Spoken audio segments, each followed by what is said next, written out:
मृत्यु के देवता यमराज ने अपने एक दूत को पृथ्वी पर भेजा। एक स्त्री मर गई थी, उसकी आत्मा को लाना था। देवदूत आया, लेकिन चिंता में पड़ गया, क्योंकि तीन छोटी छोटी लड़कियां जुड़वा एक अभी भी उस मृत स्त्री के स्तन से लगी है। एक चीख रही है, पुकार रही है, एक रोते रोते सो गई है। उसके आंसू उसकी आंखों के पास सूख गए हैं। तीन छोटी जुड़वा बच्चियां और स्त्री मर गई है, और कोई देखने वाला नहीं है। पहले पति मर चुका है, परिवार में और कोई भी नहीं है। इन छोटी बच्चियों का क्या होगा? उस देवदूत को यह ख्याल आ गया, तो वह खाली हाथ वापस लौट गया।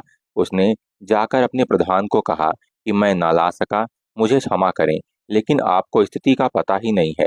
तीन जुड़वा बच्चियां हैं, छोटी छोटी, दूध पीती। एक अभी भी मृत स्तन से लगी है, एक रोते रोते सो गई है, दूसरी अभी चीख पुकार कर रही है। मेरा हृदय ला ना सका उसको। क्या यह नहीं हो सकता है? इस स्त्री को कुछ दिन और जीवन दे दिया जाए। कम से कम लड़कियां थोड़ी बड़ी हो जाएं, और कोई देखने वाला भी नहीं है।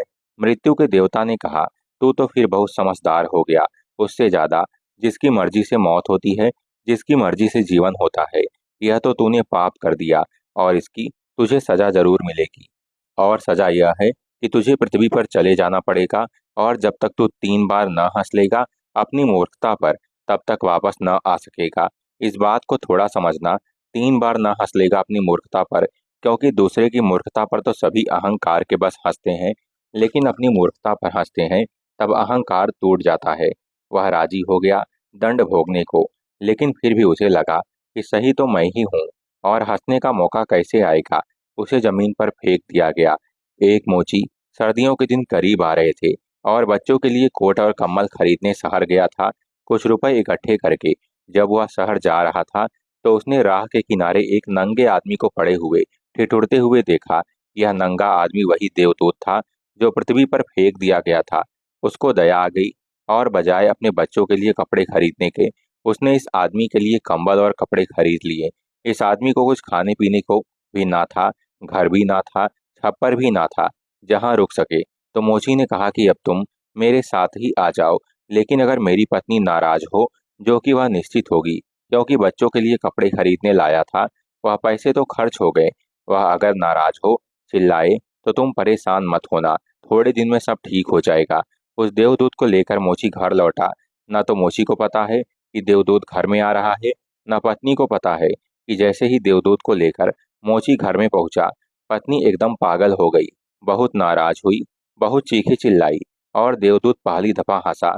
मोची ने उससे कहा, हंसते हो, क्या बात है? उसने कहा, मैं जब 3 बार हंस लूंगा तब बता दूंगा।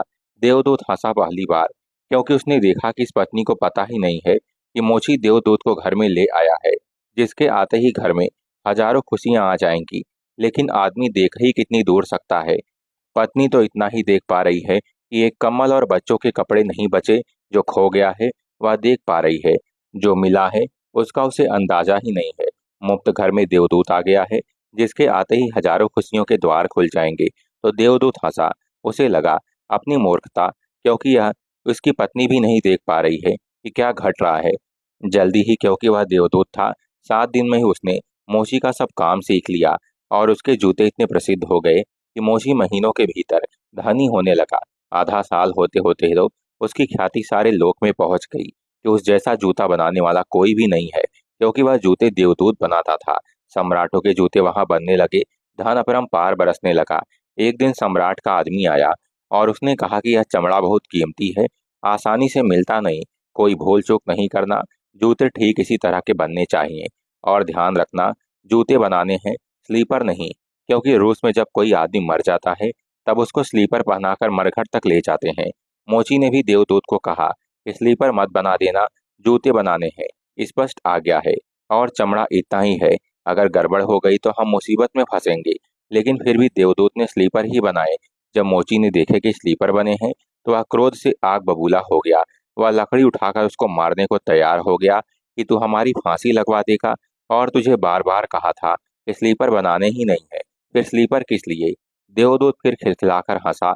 तभी आदमी सम्राट के घर से भागा हुआ आया। उसने कहा, जूते मत बनाना, स्लीपर बनाना, क्योंकि सम्राट की मृत्यु हो गई है। भविष्य अज्ञात है, सिवाय उसके और किसी को ज्ञात नहीं।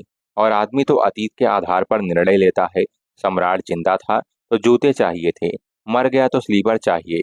तब वो मोची उसके पैर पकड़कर माफी मांगने लगा कि मुझे माफ कर दे, मैंने तुझे मारा। पर उसने कहा, कोई हर्ज नहीं, मैं अपना दंड भोग रहा हूँ।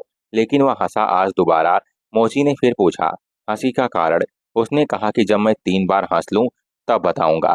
दोबारा हंसा इसलिए कि भविष्य हमें ज्ञात नहीं है, इसलिए हम आकांक्षाएं करते हैं जो कि व्यर्थ है। हम अभिप्साएं करते हैं जो कि कभी पूरी ना होंगी। हम मांगते हैं जो कभी नहीं घटेगा, क्योंकि कुछ और ही घटना तय है। हमसे बिना पूछे हमारी नीति घूम रही है और हम व्यर्थ ही बीच में शोरगुल मचाते हैं। चाहिए स्लीपर और हम जूते बनवाते हैं। मरने का वक्त करीब आ रहा है और जिंदगी का हम आयोजन करते हैं। तो देवदूत को लगा कि वे बच्चियां, मुझे क्या पता भविष्य उनका क्या होने वाला है। मैं नाहक बीच में आया और तीसरी घटना घटी कि एक दिन 3 लड़कियां आई जवान। उन तीनों की शादी हो रही थी और उन तीनों ने जूतों के ऑर्डर दिए कि उनके लिए जूते बनाए जाएं। एक बूढ़ी महिला उनके साथ आई थी जो बड़ी धनी थी। देवदूत पहचान गया कि वे ही 3 लड़कियां हैं जिनको वह मृत माँ के पास छोड़ गया था और जिनकी वजह से वह दंड भोग रहा है। वे सब स्वस्थ हैं, सुंदर हैं। उसने पूछा कि क्या हुआ, यह बूढ़ी औरत कौन है? उस बूढ़ी औरत ने कहा कि ये मेरी पड़ोसिन की लड़कियां हैं।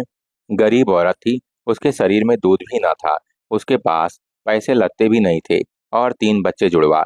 वह इन्हीं को दूध पिलाते पिलाते मर गई। लेकिन मुझे दया आ गई, मेरे कोई बच्चे नहीं हैं और मैंने तीनों बच्चियों को पाल लिया।